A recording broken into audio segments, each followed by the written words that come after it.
இந்த குளிர்காலத்தில் வரக்கூடிய இந்த காய்ச்சலை நம்ம எப்படி சரி செய்யலாம், இல்லை எப்படி வராமல் தடுக்கலாம், ஒரு ஸ்டாமினா நமக்கு உடல்ல இருக்கக்கூடிய ஒரு எதிர்ப்பு சக்தியை நம்ம எப்படி அதிகரிக்கலாம் அப்படின்றதும் நம்ம தெரியணும். பேசிக்கா இப்போ குளிர்காலம் இருந்ததுனாவே சில மூலிகைகள்லாம் போட்டு கஷாயம் குடிக்கிறது நம்ம வழக்கத்துல இருக்கு.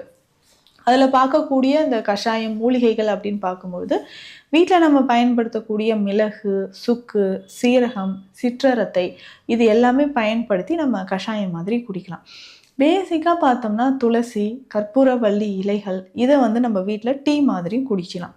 தினமும் இத நம்ம ஃபாலோ பண்ணோம்னா, அடிப்படையாக வரக்கூடிய அந்த சளி தொந்தரவோ, இல்ல காய்ச்சலோ நமக்கு வராமல் இருக்கும்.